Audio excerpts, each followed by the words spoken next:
Greetings, everyone. Peace to you all.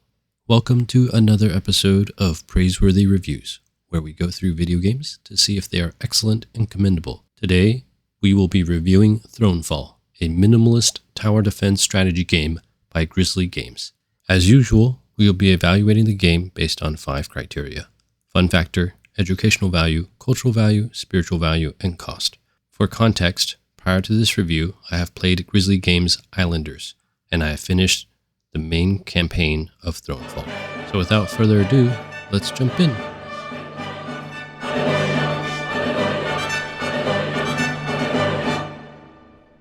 As a game that incorporates both strategy and tower defense elements, Thronefall has 3 main gameplay phases. The first phase, which is mainly the strategy phase, occurs right at the beginning of each new game, selecting the weapons, perks, and mutators for the game. Many may not consider this phase a true phase, but I actually found myself spending a lot more time on this screen than I would expect, given that there are only 3 major choices to make. The first choice is the hero's weapon. At time of recording, there are 9 sets of weapons that the player can choose from, each coming with a passive and active ability. Some have stronger passives and weaker actives, and others vice versa. There is quite a variety of weapons, with each feeling quite unique, particularly the ones like the falchion and traps or the blood wand. The next choice are perks. Perks are different characteristics that can improve your defense in different ways. Some perks improve your economy, some towers, some your hero, and some your units. At time of recording, there are a total of 54 perks, of which you can choose 5 in a given game. Finally, there are mutators, which improve the enemies in some way, as well as improve the score and XP that you gain if you win. There are currently 18 of these, of which you can choose as many as you want to increase the difficulty. The permutations of weapons, perks, and mutators available keep the core gameplay fresh by making each game slightly different in a user-controlled way rather than a procedurally generated random way. After the initial strategy phase, during the main game there are 2 phases: a building phase during the day and the tower defense at night. During the day, the player's goal is to build defense buildings at preset locations, very similar to the Kingdom Rush series. However, all types of buildings have preset locations, and you only choose the variant of the building you want to build or upgrade. For example, in a given location, you can't choose what building to build there. You must build a barracks, but you can choose what kind of unit comes from the barracks. While the strict control of building location and building type may seem somewhat limiting, the unique aspect of the game has to do with balancing economic and defense buildings. The less you spend on defense, the more you can spend on economic buildings, which will give you more resources to spend on defense later. The general goal seems to be to spend as little on defense as possible, while being able to defend as quickly and with as little damage to your buildings as possible. This is very reminiscent of strategies in board games. Buildings like mills, harbors, and gold mines can really help build up resources for future nights, but in different ways. At night, players play real-time tower defense, controlling only their hero to fight and command units in order to defend certain areas. There are a few ways to select all melee units, all range units, or all units, but other than that, it's difficult to control the units directly. Instead, the focus is on building sequences and strategy, rather than real-time control. This cycle of day building and night tower defense, while not new, is very entertaining and fun. The gameplay is not innovative, but what it does reasonably well. Overall, I'm going to give Thronefall 3 stars for fun factor.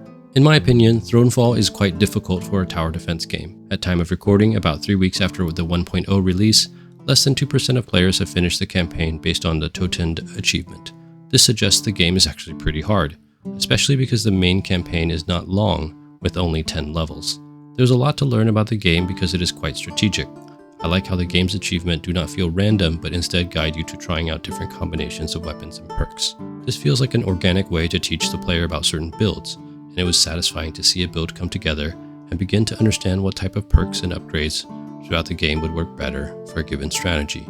Having a wide variety of mutators also allows the player to make the game just as hard as you want it to be, and it's great that the game doesn't expect you to grind out every permutation of mutators, but instead guides you in understanding what is easy and difficult in some of the achievements. In addition to the strategy and the core gameplay elements, there are also special types of buildings that can summon additional monsters for more gold. There does need to be some wisdom in how these are used, because my greed with using these buildings have caused me to lose more than once. The balance of the game is also quite precise.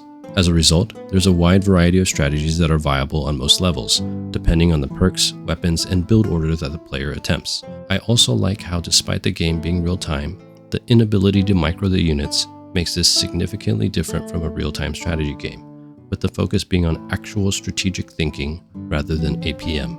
Overall, I think there's a lot of problem solving and strategic thinking here, so I'm going to give the game 5 stars for educational value. The art of the game, though minimalist, is generally appealing. There is a consistent and coherent style that is quite serviceable, and in some ways, even kind of cute. The animations will not wow anyone, but they are not unattractive and are in line with what you would expect the animations to be in the game. There is very little variety in sound effects or music. What is there is, well, minimalist. There's not a lot else to say about the game as a work of art. Not only is there not any voice acting, there literally is no dialogue in the game. There is also no narrative to speak of. The premise is presumably that the players play a monarch of some sort rallying the defense of your kingdom, but that's it. The game doesn't even pretend to suggest who the enemies are or why they are attacking you. Because of the relatively early nature of this video, there are no sales numbers yet, but the game currently has an overwhelmingly positive rating based on more than 15,000 reviews on Steam. Given that the game doesn't really attempt to be a work of art and the relatively limited cultural impact, I'm going to assign Thronefall 2 stars for its cultural value. Due to the lack of narrative in minimalist art, there's not a lot of negative content here. There is no vulgar language, alcohol abuse, substance abuse, or sexual content. There are some monsters, but they are visualized in a minimalist way that is neither gross nor scary. There is gibbing, but it is portrayed in a minimalistic visual style. There are also implied, but not actual sigils of Baphomet, as well as other temples and shrines in the game. As mentioned earlier, because there is no narrative and there's minimal art, not only is there no negative content, there is also no positive content either. It's generally in line with the appropriateness of other tower defense games, which means it's probably fine for all but the youngest children. There's no meaningful message to speak of. As a result, there are no plans to make a biblical themes video for this game. Based on the general lack of positive or negative spiritual content, I'm going to give Thronefall 3 stars for spiritual value. Despite not having a story, the game has a main campaign, which basically consists of playing through the 10 maps available.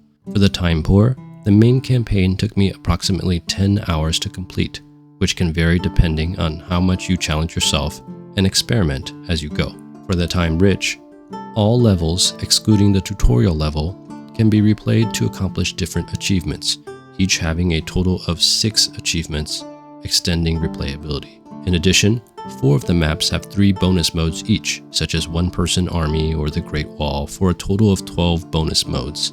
Perhaps the greatest replayability comes in the roguelike endless mode designed to challenge players with randomly generated enemies, the Eternal Trials. Eternal Trials switches the initial strategy phase with a simple choice of weapon plus 2 perks out of 3 options. The perks persist into the next round if the player succeeds, whereas the weapon will be changed. Excluding early access prices, the game retails for $12.99 USD and can already be purchased for 25% off. Based on the length of the main campaign, the vast amount of additional content, and the reasonable asking price, I'm going to give this game 5 stars for cost. Thronefall feels like a mix of economic board games like Puerto Rico and tower defense games like the Kingdom Rush series. I play most video games for the narrative experience, so I wasn't planning on doing a lot of reviews like this one on the channel. However, I do want to review some games that have more educational value rather than cultural or spiritual value, so we'll see if this is something that people are interested in. While this game is very bare bones and minimalist in both the amount of mechanics and its presentation, what the game does do, it does well. The core gameplay feels very solid and tightly balanced, allowing the user to focus on finding strategies that work rather than a specific broken strategy that hasn't been balanced properly. Based on the criteria discussed in the video, I subjectively assigned Thronefall the rating of Sales Selection. That's all I have for you in this video. Bless you guys. Thank you so much for watching. I really appreciate it. If this video blessed you in some way, please consider watching some of my other videos, subscribing, or sharing with me some of your thoughts in the comments below.